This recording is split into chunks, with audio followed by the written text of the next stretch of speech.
dapat dipungkiri bahwa perang dunia akan terjadi di masa depan. Yehezkiel memprediksi pertempuran Gog dan Magog yang akan terjadi sebelum atau setelah masa kesengsaraan. Yehezkiel pasal 38 hingga 39. Secara terbuka, Kristus mengajar bahwa akan terjadi peperangan sebelum kedatangannya yang kedua. Matius 24 ayat 4 hingga 31. Ada yang beranggapan bahwa Yesus sedang berbicara secara umum di dalam ayat 4 hingga 14 dan membahas masa kesengsaraan, mulai dari pertengahannya dalam ayat 15 hingga 31. Ada pula mereka yang percaya bahwa Kristus hanya berbicara tentang masa kesengsaraan yang lamanya 7 tahun dalam bagian ayat itu.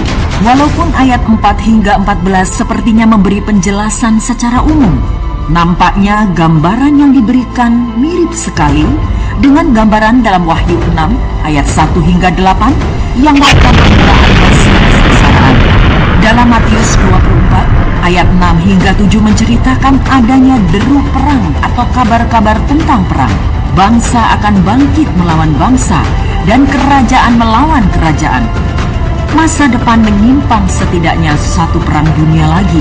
Akan tetapi Alkitab tidak menyatakan jumlah perang dunia secara persis. Perang dunia pertama dan kedua tidak dibahas secara rinci dalam Alkitab. Begitu halnya juga dengan perang dunia ketiga.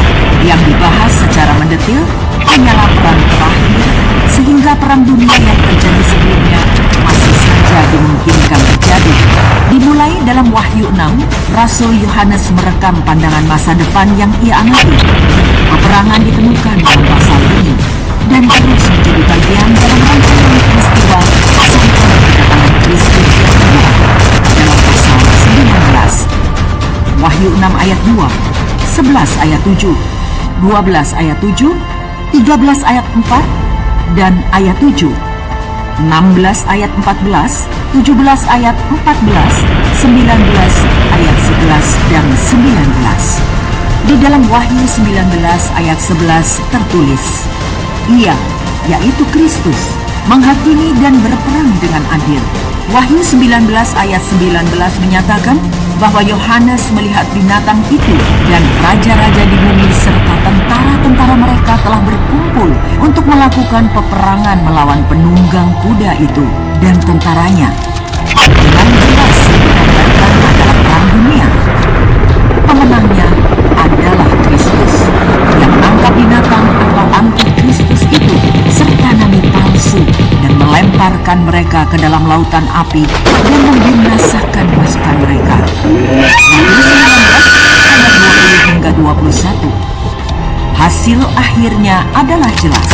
Kebenaran akan menang ketika Kristus Raja di atas segala raja dan Tuhan di atas segala Tuhan menaklukkan semua yang menentangnya.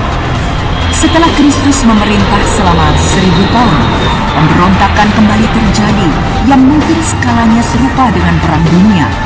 Sebelum kerajaan milenium dimulai, setan akan diutus, dan kemudian setelah milenium ia akan dibebaskan. Ia akan memimpin pemberontakan di tengah manusia di bumi.